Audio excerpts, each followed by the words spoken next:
अली अमीन गंडापुर ने वो काम कर दिखाया है जिस काम के लिए इमरान खान ने इसको वजीर आला केपी बनाया था। अली अमीन गंडापुर ने वो नाकाबिले यकीन काम इतनी जल्दी कर दिया जिस काम की जिम्मेदारी इमरान खान ने अली अमीन गंडापुर को दी थी। और अब आप सोचेंगे ऐसा कौन सा काम था जो सिर्फ अली अमीन गंडापुर कर सकता था, ऐसा कौन सा काम था जो सिर्फ अली अमीन गंडापुर को इमरान खान ने यह जिम्मेदारी दी, किसी और बंदे को भी दे सकता था। केपी के अंदर बड़े बड़े लोग हैं, बड़े बड़े रहनुमा हैं, शहरियार आफरीदी हैं, शेर अफजल मरवत है, अली मोहम्मद खान है, लेकिन सिर्फ अली अमीन गंडापुर को क्यों? लेकिन सबसे पहले आप इसका ये लेटेस्ट बयान पढ़ें।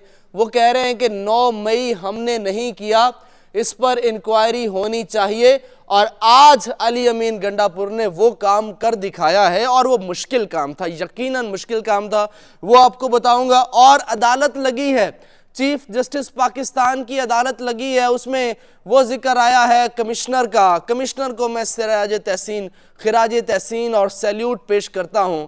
काश अल्लाह ताला इतनी जुर्रत, इतनी गैरत, इतनी हिम्मत पाकिस्तान की तमाम ब्यूरोक्रेसी को भी दे।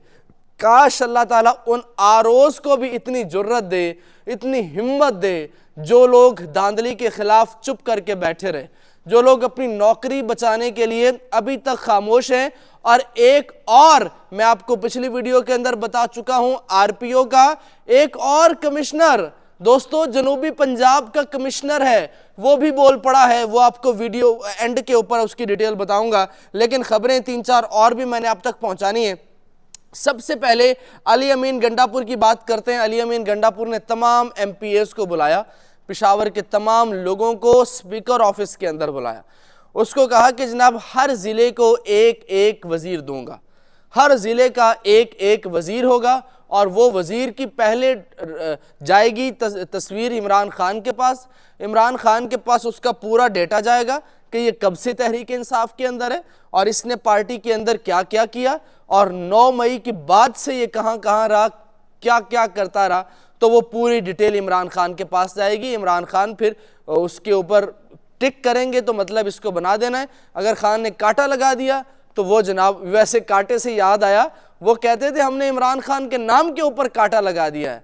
इमरान खान ने कहा था मैं रेड लाइन मिटा के दिखाऊंगा, और आप देखिए इमरान खान ने कर दिखाया है। अल्लाह ताला बहुत कम ऐसे लोग पैदा करता है जो इतनी गैर मामूली सलाहियतों के मालिक होते हैं। जो पाकिस्तान के अंदर देखिए 26 साल की स्ट्रगल है, फिर प्राइम मिनिस्टर बनना, फिर अपनी पार्टी, फिर शौकत खानम, वजारत उज़्मा से पहले पता नहीं कितने काम है, हीरो, मतलब नाकाबिले बयान है। मेरा मुद्दा किसी और तरफ में चला जाऊंगा जब खान का जिक्र होता है, लेकिन मुझे इस टॉपिक के ऊपर रहना है। अली अमीन गंडापुर ने कहा अच्छा वो वजीर हो गए, उसके बाद वो कहते हैं कि 9 मई हमने नहीं किया, इस पर इंक्वायरी होनी चाहिए। फिर उन्होंने इदारों को पैगाम दिया। मैं इदारों को पैगाम देता हूं कि अगर मेरी गिरफ्तारी से पाकिस्तान का फ़ायदा होता है तो मैं तैयार हूं। 9 मई हमने नहीं कराया। और मज़ीद कहा कि मेरे ऊपर आपने लाहौर, मियांवाली समेत 9 अजला में FIR दर्ज हैं।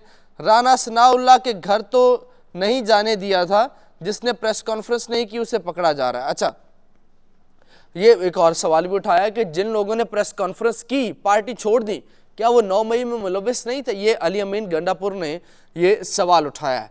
पहले इलेक्शन कमीशन ऑफ पाकिस्तान ने इसका नोटिफिकेशन रोक लिया था, अब इसका नोटिफिकेशन जारी कर दिया। मैं आपसे भी एक सवाल करता हूँ, वो ज़रा आप इमेजिन कीजिए कि जब वज़ीर आज़म बुलाएंगे चारों वज़ीर आला को, केपी, सिंध, पंजाब, बलूचिस्तान, तो मरियम नवाज़ बैठी होंगी, साथ अली अमीन गंडापुर बैठे होंगे। क्या मंजर होगा यार, क्या मंजर होगा। मैं बहुत बेताब हूँ उस मंजर को देखने के लिए। बड़ा मैं बेचैन हूँ कि वो मंजर आए जिसमें मरियम नवाज़ अली अमीन गंडापुर से हाथ मिलाए और अली अमीन गंडापुर उसका हाथ झटक दे या उसको जवाब ना दे। वो कोशिश करेगी अली अमीन गंडापुर से मिलने के लिए।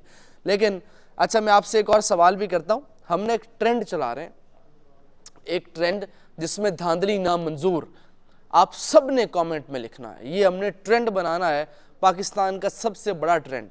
आप अगर वीडियो मेरी यूट्यूब पे देख रहे हैं तब भी आपने लिखना है, अगर आप टिकटॉक पे देख रहे हैं तब भी आपने लाजमी इस धांधली नामंजूर लिखना है, अगर आप फेसबुक पे देख रहे हैं तब भी आपने धांधली नामंजूर लाजमी लिखना है। ये दोस्तों लाजमी है, क्योंकि आलमी मीडिया को भी इस बात का पता चले कि पाकिस्तान में धांधली हुई है। और अली अमीन गंडापुर ने यह भी कह दिया है कि जनाब वो लोग जिन लोगों ने धांधली की है आ जाओ ज़रा साइड पे यार अली अमीन गंडापुर को देखिए, ऐसे नहीं खान ने लगाया, खान ने इसके अंदर कोई बात देखी है तो इसको लगाया।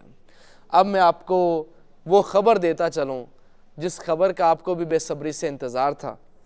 मैं एक और सवाल भी आपसे करता हूँ, जो लोग KPK से इस वीडियो को देख रहे हैं, आप किसको वज़ीर देखना चाहते हैं अली अमीन गंडापुर की कैबिनेट के अंदर, या पंजाब से हैं, पाकिस्तान से कहीं भी देख रहे हैं वीडियो को, आप किसको वज़ीर देखना चाहते हैं, ये भी आपने कमेंट बॉक्स में लाजमी लिखना है, ताकि मैं उसके ऊपर वीडियो बनाऊंगा और ये वीडियो फिर उनका भेजा है कि लोग ये चाहते हैं कि इस बंदे को वज़ीर बनाया जाए, क्योंकि बहुत से काम ऐसे होते हैं जो लोगों की नज़रों में नहीं आते हैं। तो जनाब अब अगली वीडियो में आपको बता दूं, अगला सबूत बता दूं, कमिश्नर डेरा गाजी खान, DG खान का कमिश्नर, वहाँ पे बड़ी धांधली हुई है। वो कमिश्नर, इत्तलात आ रही हैं कि वो बहुत जल्द इस्तीफ़ा देने वाला है और उसको प्रेस कॉन्फ्रेंस की इजाज़त नहीं दी जाएगी। उसने अपना वीडियो बयान रिकॉर्ड कर दिया है, ये खबरें चल रही हैं इस तरह की, उसने अपना वीडियो बयान जारी कर दिया, रिकॉर्ड कर लिया है और वो किसी वक्त भी जारी हो सकता है। और उस वीडियो बयान के अंदर उसने वो नाम लिए हैं, वो नाम लिए हैं जो कोई सोच भी नहीं सकता, जो किसी के वहमो गुमान में भी नहीं थे। अच्छा ये नाम भी ले सकता है ये बंदा, बहुत बहुत बड़े बड़े नाम है वो। और अगर वो बयान आ गया फिर आप समझ लीजिए इलेक्शन का लदम है। चीफ जस्टिस साहब की यही कोशिश है कि उनके ऊपर इल्ज़ाम है, वो किसी तरह से उसको रगड़ दें कमिश्नर को, लेकिन कमिश्नर ने कच्ची गोलियां नहीं खेली हैं। कमिश्नर के पास पूरे सबूत हैं, 13 वीडियोज़ हैं उसके पास बकौल हामिद मीर और जावेद चौधरी के। वो जब सामने आएंगी तो चीफ जस्टिस साहब के लिए बड़ी मुश्किल हो जाएगी, मुझे लगता है बहुत उनके लिए मुश्किल हो जाएगी इस पूरी सूरत हाल को संभालने के लिए। तो वो वीडियोज़, इससे पहले कि वो वीडियोज़ आएँ और इससे पहले कि डेरा गाजी खान के कमिश्नर की वीडियो सामने आए, संभल जाओ और जो सीटें हैं वो वापस कर देनी चाहिए। वैसे तो तहरीक इंसाफ की तकरीबन को 50 से 55 सीटें सुन्नी इत्तेहाद काउंसिल साहबजादा हामिद रज़ा से इल्हाक के बाद, इत्तेहाद के बाद वो उनको नशिस्तें मिल गई हैं। अब तहरीक इंसाफ की कौमी असम्बली के अंदर 150 से ज़्यादा सीटें हो गई हैं और पंजाब असम्बली के अंदर भी 160-70 से ज़्यादा हो गई हैं। तो अब तहरीक इंसाफ हुकूमत बनाने की पोजीशन में तो आ गई है, लेकिन कुछ लोग अभी भी चाहते हैं कि उसको हुकूमत नहीं दी जानी चाहिए।